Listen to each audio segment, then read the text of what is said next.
இரண்டாம் நாள் வாலிப ஜெபக் கூடுகைக்கு உங்கள் யாவரையும் அன்புடன் வாழ்த்தி வரவேற்கிறோம்.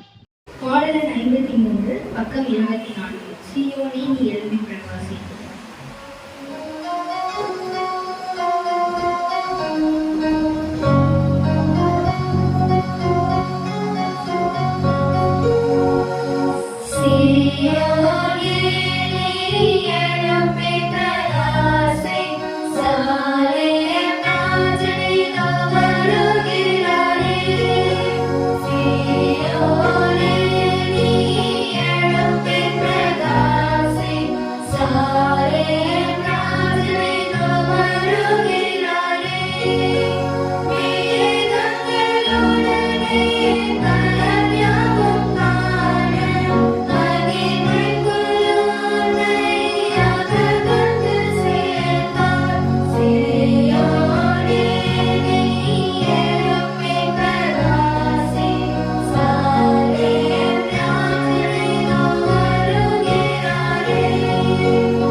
வாசிக்க வேண்டிய வேத பகுதி சங்கீதம் 46 1 முதல் 3 வசனங்கள். தேவன் நமக்கு அடைக்கலமும் பலனும் ஆபத்து காலத்தில் அனுகூலமான துணையுமானவர். ஆகையால் பூமி நிலை மாறினாலும் மலைகள் நடு சமுத்திரத்தில் சாய்ந்து போனாலும் அதன் ஜனங்கள் கொந்தளித்து பொங்கி அதன் பெருக்கினால் பர்வதங்கள் அதிர்ந்தாலும் நாம் பயப்படும். ஆமேன். உன்னதத்தில் வாசம் பண்ணுகிற நல்ல தகப்பனே, உங்கள் சமூகத்தில் இந்த காலை வேலையிலையும் எங்களை தாழ்த்தி ஒப்பு கொடுக்குறோம். இந்த ஒரு வாரத்துலேயும் வாலிபர்கள் மூலியமாக நீங்கள் அநேக செய்தியை நீங்கள் கொடுத்துட்டு வரீங்கன்றதை நாங்கள் பார்க்குறோம். ஒவ்வொரு வாலிபர்களாக எங்களையும் நீங்கள் பலப்படுத்துங்க. இன்னும் உங்ககிட்ட நெருங்கவும் உங்களுடைய சத்தியத்தையும் உங்கள் அன்பையும் உங்கள் குணாதிசயத்தையும் நாங்கள் புரிஞ்சு அதை எங்கள் வாழ்க்கையில் நாங்கள் வெளிப்படுத்தக்கூடிய பிள்ளைகளாக மாற எங்களுக்கு நீங்கள் உதவி செய்யுங்க. இந்த ஒரு காலை வேலையிலையும் உங்கள் ஆவியானவருக்காக நாங்கள் தேடி உங்களுக்கு வந்து ஒப்பு கொடுக்குறோம். கேளுங்கள் அப்பொழுது கொடுக்கப்படும் சொல்லியிருக்கிறீங்க. அந்த வாக்குத்தத்தை நாங்கள் பற்றி கொண்டு உங்கள் சமூகத்துக்கு வரோம். எங்களோட கூட நீங்கள் பேசுங்க. இன்றைக்கி செய்தி கொடுக்கக்கூடிய நபரையும் நீங்கள் ஆசீர்வதித்து அவர்கள் மூலயமா எங்கள் ரட்சிப்புக்காக நாங்கள் இன்னும் பிரயாசப்படுவதற்கும் இயேசுவின் அன்பை இன்னும் ருசி பார்க்கக்கூடிய ஒரு செய்தியை நீங்கள் கொடுக்கும்படி நாங்கள் ஒப்பு கொடுக்குறோம். எங்களோட பேசுங்க, பயன்படுத்துங்க. எல்லாவற்றிலையும் உங்கள் அன்பை இன்னும் அதிகமாக எங்கள் இதயத்தில் நீங்கள் விதைங்க. இந்த ஜெபங்கள் இயேசுவின் நாமத்தில் கேட்குறோம் பிதாவே, ஆமென்.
எல்லாருக்கும் காலை வணக்கம். இந்த வாலிப வார நாளில் 2வது நாளில் கூடியிருக்க அனைவருக்கும் நான் ஒரு விஷயம் நான் மறுபடியும் எல்லாருக்கும் ஒரு வெல்கம் பண்ணிக்கிறேன். ஸோ இன்றைக்கி நான் ஜெபத்தில் எதை பற்றி பார்க்க போகிறேன்னா, நம்ம ஜெபம் பண்ணக்கப்புறம் நம்மளுடைய பிலீஃபு, நம்ம இந்த ஜெபத்தில் நம்ம பண்ண ஜெபத்தில் நம்ம எவ்வளோ ஃபெய்த்ஃபுல்லாக இருக்கணும், கடவுள் அதை பண்ணுவாருன்றதை அதை பற்றி நான் இன்றைக்கி பேச போகிறேன். ஸோ முதலாவதாக நான் இதுக்கு என்ன கதையை சூஸ் பண்ணியிருக்கேன்னா, தாவீது கதை. ஸோ தாவீது ஒரு தவறு செய்துடுறாரு. ஸோ அந்த தவறுக்கு என்ன தண்டனை கிடைக்குது? அவருடைய முதல் குழந்தை அதாவது பெட்ஷிபாக்கு பிறக்கிற முதல் குழந்தை இறந்து போகுது. ஸோ அப்போ அவர் என்ன பண்ணுறாரு? சங்கீதத்தில் பார்க்குறோம், அவரால் முடிஞ்ச அளவுக்கு அவருடைய விழுந்து ஜெபம் பண்ணுறாரு, அழுது கண்ணீர் விட்டு தேவன்கிட்ட ஜெபம் பண்ணுறாரு. ஸோ அவர்கிட்ட இந்த ஜெபம் பண்ணும்போது அவர்கிட்ட இருக்க அந்த ஊக்கத்தை நம்ம பார்க்குறோம். அவர் அவ்வளோ ஊக்கமாக ஜெபம் பண்ணுறாரு. ஆனால் அந்த ஜெபத்துக்கு காட் இல்லை அப்படின்றத அந்த குழந்தை இறந்து போகும்போது அவர் என்ன பண்ணுறாரு? மறுபடியும் கடவுள்கிட்ட போய் சண்டை போடுறாரா? இல்லை. அவர் பாட்டுன்னு கண்ணை தொடச்சிட்டு மறுபடியும் அவருடைய இந்த வேலையை அன்றாட வேலையை செய்ய போகிறாரு. ஸோ இதில் அவருடைய ஃபெய்த் தெரியுது. அதே போல் தானியேல் கூட நம்ம எடுத்துக்கலாம். அவருடைய கதையில் பார்க்கும்போது அவரை சிங்கக்கேபியில் போட போது என்ன நடக்குது? அவர் நினைத்திருந்தா என்ன பண்ணலாம்? கடவுளை தூஷித்து, என்ன கடவுளே, உங்களுக்காக தானே கடவுளை நான் காய்கறி சாப்பிட்டேன், உங்களுக்காக தான் நான் போய் சொப்பனத்துக்கு விடை சொன்னேன், ஆனால் நீங்களே என்னை இப்படி நீங்கள் சிங்கக்கேபியில் விழ வச்சுட்டீங்களேன்னு என்ன பண்ணல? அவர் கடவுள்கிட்ட போய் எதுவும் கேட்கல. அவருக்கு ஒரு ஃபெய்த் இருந்தது. ஸோ இந்த எல்லா ஃபெய்த்து பைபிளில் நம்ம எத்தனை கேரக்டர் வேணால் நம்ம எடுத்துக்கலாம்.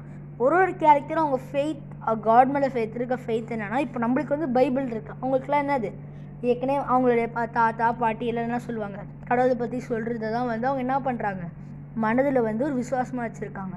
ஸோ இப்போ நம்மளுக்கு என்ன கிடச்சிது? இந்த பைபிள் வசனங்கள் ஒருத்தவங்க எப்படி சாத்தான் அவங்களை டெம்ப்ட் பண்ணும்போது, இல்லை கடவுளை தூஷிக்கிற மாதிரி ஒரு சுச்சுவேஷன் கொடுக்கும்போது எப்படி அதுலேருந்து வெளில வராங்க, எப்படி ப்ரேயர் பண்ணுறாங்க. ஸோ நம்ம இந்த உலகத்தில் இருக்க எல்லாருமே ஒரு சொல்கிற விஷயம் இருக்குது, நீ பண்ணு அப்புறம் நான் பண்ணுறேன்ட்டு. ஸோ காட் இந்த உலகத்தில் நம்மளுக்கு எப்படி சொல்ல, எல்லா விதத்துலேயும் எவ்ரி வே எல்லா இதுலேயும் நம்மளுக்கு வர டெம்ப்டேஷன்ஸை ஓவர் கம் பண்ணுறதுக்கு சொல்யூஷன் கொடுத்துட்டு போயிருக்காரு. ஸோ அந்த சொல்யூஷன்ஸை நம்ம எப்படி படிக்கிறோன்னா, அவர் கொடுக்குற வசனங்கள், தேவ வசனங்கள் உலகத்திலே மிக முக்கியமான எதுவாக இருக்குது? இந்த வசனமாக இருக்குது. அந்த முத்து வியாபாரி எப்படி ஒரு விலை மதிப்பு முத்தை அவன்கிட்ட எல்லாத்தையும் விற்றுட்டு போய் வாங்குறான்ல. ஸோ நம்மளை கடவுள் எதுவும் விற்க சொல்லணும், அவங்களுக்கு ஃப்ரீயாக. இப்போ நம்ம சர்ச்சில் கூட பார்த்துருக்கலாம், எத்தனையோ பைபிள் சும்மா இருக்கும் மேலே போனீங்கன்னா ஷெல்ஃபில். ஸோ அத்தனை பைபிள் நம்மளுக்கு இருக்கும்போது, அந்த காலத்துலலாம் இந்த டார்க் ஏஜஸில் பைபிளே இல்லை, கஷ்டப்பட்டு பைபிள் இருந்தால் அதை திருட்டு போய் அவங்க கொலை பண்ணி இது பண்ணும்போது அவங்களுக்கு அந்த எவ்வளோ ஒரு மாஞ்சு இருந்தது. எல்லாத்துக்கும் காரணம் என்னவாக இருக்குது? அந்த வசனமாக இருக்குது. ஸோ இப்போ நமக்கு என்ன நடக்குதுன்னா, நம்மளுடைய ஒரு தேவனிடத்தில் நம்ம கிட்டி நெருங்கும் போது நம்மளுக்கு நிறைய ஸ்டெப்ஸ் இருக்குது. அதுதான் நம்ம ஸ்டெப்ஸ் புக்லேயும் நம்ம படிக்கிறோம். தேவன்கிட்ட, அதாவது ஸ்டெப்ஸ் டு ஹெவன் நம்ம வச்சுக்கலாம். ஸ்டெப்ஸ் டு கிரைஸ்டோட ஸ்டெப்ஸ் டு ஹெவன். ஹெவனுக்கு போகிறதுக்கு இதில் இருக்க இந்த 13 ஸ்டெப்பையும் நம்ம கடைப்பிடிக்க வேண்டியதாக இருக்குது. ஸோ அதில் ஒரு ஸ்டெப்பையும் நம்ம தாண்டி வரும்போது முக்கியமான ஸ்டெப் என்னவாக இருக்குன்னா, அவருடைய வார்த்தையில் நம்பிக்கை வைக்கிறது, acceptance in his word. So நம்ம பண்ண பாவத்தினுடைய அகோரத்தை நம்மளுக்கு புரியும் போது என்ன நடக்கும்னா, நம்ம தேவனிடத்துலேருந்து ஒரு ரொம்ப பிரிந்து இருக்கிறோன்றதை நம்மளை ரொம்ப உணர்வோமா. ஸோ அப்போது நம்மளுக்கு என்ன தேவைப்படுதுன்னா, ஒரு தேவ சமாதானம் அப்படின்றத தேவைப்படுது. ஸோ இந்த தேவ சமாதானத்தை காசோ பணமோ தங்கமோ வெள்ளியோ எதாலையும் வாங்கி நம்மளுக்கு தர முடியாது, தேவனால் மட்டும்தான் கொடுக்க முடியும். ஸோ காட் என்ன சொல்கிறாரு? நான் வாங்க, வருத்தப்பட்ட பாரம் சுமக்கிறவர்களே என் இடத்துல வாருங்கள் அப்படின்னு காட் நம்மள்கிட்ட சொல்கிறாரு. ஸோ நம்ம காட்டை நம்ம போவோம். ஸோ இப்போ என்ன நடக்குதுன்னா, நம்மளுடைய பாவத்தை நம்ம அறிக்கிடும் போது எல்லாருக்குமே ஒரு டவுட் இருக்கும்ல, கடவுள் நம்ம பாவத்தை மன்னிச்சிட்டாரா இல்லையா அப்படின்ற டவுட் நம்ம எல்லாருக்கும் கண்டிப்பாக வாழ்க்கையில் ஒரு முறையாக இருந்திருக்கும். ஸோ காட் இதுக்கு என்ன சொல்கிறாருன்னா, இதில் எழுதியிருக்காங்க, கடவுள் என்னை மன்னிச்சிட்டாரு, என்னை முழுமையாக ஆக்கிட்டாரு. நம்ம நம்பாமல் நம்புறது நம்ம ப்ரேயர் பண்ணுறதுக்கு முன்னாடியே அவர் நம்மளை மன்னிச்சிட்டாரு. நம்ம ப்ரேயர் பண்ண போகிறோன்னு தெரியும் போதே கடவுள் என் பாவத்தை நம்ம ப்ரேயர் பண்ணும் போது எப்படி அந்த தானியேல் ப்ரேயர் பண்ண அடுத்த செகண்டே இந்த தூதன் வராரோ, அதே போல் நம்ம ப்ரேயர் பண்ணி அடுத்த செகண்டே கடவுள் என் பாவத்தை மன்னிச்சிட்டாரு. கடவுள் எப்பவுமே வாக்கு மாறாதவராக இருக்கிறதுனால நம்ம எப்பொழுதுமே வந்து அது ஒரு டவுட், ஏன்னா ப்ரேயர் பண்ணுறதுக்கு மட்டும் டவுட்டே இல்லாமல் நம்ம வந்து ப்ரேயர் பண்ண வேண்டியதாக இருக்குது. ஸோ நிறையா பேர் எதில் தோற்று போகிறாங்கன்னு இதில் கொடுத்துருக்குதுன்னா, அவங்க வந்து ஜீசஸ் வந்து நம்மளை இப்போ தனிப்பட்ட விதத்தில் நம்மளை வந்து மன்னிக்கிறாரு, என் பாவத்தை மன்னிக்கிறாரு. நம்ம போய் மற்றவங்க சொல்லிடலாம், தேவன் வந்து உலகத்தை ரட்சிக்க தான் வந்தார், உன் பாவத்தை மன்னிக்க ரெடியாக இருக்காரு, வா நீயும் கூடவான்னு நம்ம மற்றவங்களுக்கு சொல்லிடலாம். ஆனால் நம்மளுக்குன்னு வரும்போது அது ஒரு கஷ்டமான விஷயமா இருக்குது அப்படின்றத வந்து சொல்கிறாங்க இதில். ஸோ நம்ம நிறைய நேரத்தில் நினைப்போம், நம்மளுக்கு ஒரு டவுட் வரும் காட் வேர்ட்ஸில். சில இதை நம்ம வந்து எக்ஸ்பிளைன் பண்ண முடியாது. ஏன் பாவம் வந்துச்சு, கடவுள் நினச்சிருந்தா பாவத்தை அழிச்சிருக்கலாமே, நிறைய டவுட்ஸ் இருக்குது இந்த பைபிளில், நிறைய மிஸ்ட்ரீஸ் இருக்குது. ஸோ அந்த மிஸ்ட்ரீஸ்லாம் நம்ம ஏன் சாத்தான் நம்ம மனதில் கொண்டு வரான்னா, நம்ம வந்து தேவனுடைய வார்த்தைகளை, நம்ம அந்த வார்த்தைகளை என் கிருபை உனக்கு போதும்ன்றதை வந்து நம்ம டவுட் பண்ணுறதுக்காக தான் இந்த மாதிரி சுச்சுவேஷன்ஸ் நம்மளுக்கு கொண்டு வரான். ஸோ அந்த நேரத்தில் நம்ம என்ன பண்ணோன்னா, என் கிருபை உனக்கு போதும், நான் வெளிப்படுத்தின சுவிசேஷம் உனக்கு போதும்னு தேவன் வசனத்தில் சொல்கிறாரு. ஆனால் அதுக்கு போல் என்ன சொல்கிறாருன்னா, நான் உனக்கு கொடுத்த சத்தியம். ஏன்னா இப்போ தேவன் நம்மளுக்கு கொடுத்துருக்க சத்தியத்தில் நம்ம 90% கூட யாராவது படித்து முடிச்சிருப்போமா? யாராவது கிரேட் கான்ட்ரவர்சி ஃபுல்லாக ஒரு வேர்டு விடாமல் படித்து முடிச்சிருப்போமா? ஸ்டெப்ஸ் டு கிரேஸ் ஃபுல்லாக படித்து முடிச்சிருப்போம். அந்த மாதிரி யாருமே இந்த உலகத்தில் வந்து அறிவுக்கு வந்து ஒரு என்லெஸ் அப்படின்னு நம்ம சொல்கிறோம்ல. ஸோ அப்போ வந்து தேவனோட சத்தியத்தை வந்து அவ்வளோ விசேஷமாக இருக்கும்போது அதை நம்ம படிக்கிறது எவ்வளோ வந்து கஷ்டமான விஷயமா இருக்குது. ஈஸியாக இருந்தாலும் அதில் நம்ம அறிவுக்கு எட்டாததாக இருக்குது நிறையா விஷயங்கள். ஸோ நம்ம அதை வந்து தியானத்தோடு நம்ம வந்து அது படிக்க வேண்டியதாக இருக்குது. ஸோ இப்போது முக்கியமாக இந்த வசனங்கள் படிக்கிறதுல என்ன இருக்குன்னா, நிறைய வசனங்கள் இருக்குது பைபிள்லே. ஒரு வாக்குத்தத்த வசனங்கள், கதை வடிவான வசனங்கள். ஸோ இதில் என்ன சொல்கிறாங்கன்னா, முக்கால்வாசி நம்ம பாவத்தை மன்னிப்பார். ஃபார் எக்ஸாம்பிள் நம்ம ஏசையா 1:18 வந்து சொல்கிறோம்ல, அந்த மாதிரி வசனங்கள்லாம் நம்ம படிக்கும்போது நம்மளுடைய ஸ்பிரிச்சுவல் லைஃப்பில் வந்து அது நம்மளுக்கு ஒரு ரொம்ப ஹெல்ப்ஃபுல்லாக இருக்குன்றதை வந்து இதில் வந்து சொல்கிறாங்க. ஸோ இந்த லெசன்லேருந்து நான் என்ன சொல்ல வரேன்னா, ஜெபம் பண்ணும்போது ஒரு டவுட்டே இல்லாமல் ஒரு தெளிவான மனதுடன் நம்ம ப்ரேயர் பண்ண போகிறோம், கடவுள் என் பாவத்தை மன்னிச்சிடுவார். ஸோ அந்த நோக்கத்தோடு நம்ம ஜெபம் பண்ணணும். ஜெபம் பண்ணி முடிச்சுக்கிறப்போ நம்ம வந்து நம்ம மன்னிப்பேன்னு சொல்லியிருக்காரு அப்படின்ற ஒரு நம்பிக்கையோடு இருக்கணுமா. நம்மளோட அன்றாட வாழ்வில் நம்ம செய்கிற வேலையை நம்ம வந்து ஒரு டவுட்டோடு செய்யக்கூடாது. சில இடத்துல யோசிப்போம்ல, நம்ம நீ காலைல ஜெபம் பண்ணுமே, கடவுள் ஏற்றிருப்பாரா மாட்டாரான்ட்டு, அப்படின்ற ஒரு டவுட் நம்மளுக்கு எப்பவுமே வந்து வந்துடக்கூடாது. நம்மளுடைய அன்றாட வேலையை நம்ம நார்மலாக நம்ம செய்ய வேண்டியதாக இருக்குது. கடைசியாக நான் வந்து இது மூலயமா என்ன சொல்ல வரேன்னா, ஜெபம் பண்ணும்போது அவருடைய ப்ராமிசஸ் சொல்லிவிட்டு ஜெபம் பண்ணுங்கள். ஜெபம் பண்ணுறதுக்கு முன்னாடி ஆவியானவரை தாங்கன்னு ஒரு ஜெபம் பண்ணிவிட்டு போங்க. அதே போல் ஜெபம் பண்ணி முடித்த பின்பு அதில் வந்து நீங்கள் எந்த ஒரு சந்தேகப்படாமல் உங்களோட அன்றாட வாழ்வை நீங்கள் செய்யுங்க. ஸோ தேவன் தாமே இந்த செய்தியை கேட்டு ஒவ்வொருவரையும் ஆசீர்வதிப்பாராக. ஆமீன். பக்கமே 37. இயேசு அந்த என்றும் பாடுவேன், அவ்வென்பதும் குறையாதது.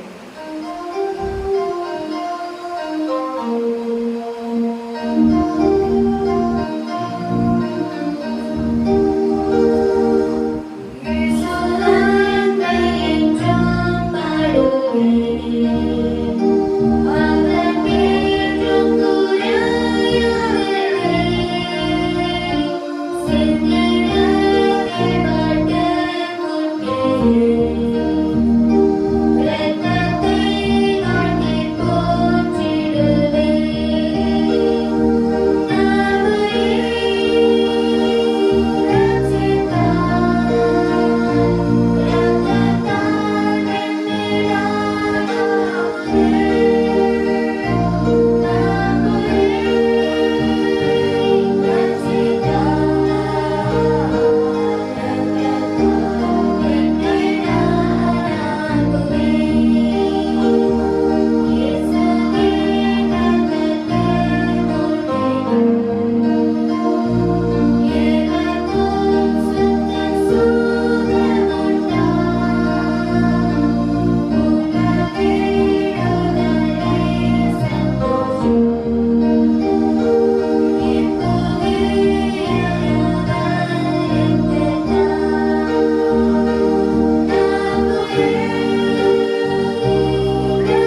ஜூம் ஐடியில் ஐக்கிய ஜெபத்தில் கலந்து கொண்டு நாம் வாலிபர்களுக்காக ஜெபிப்போமாக.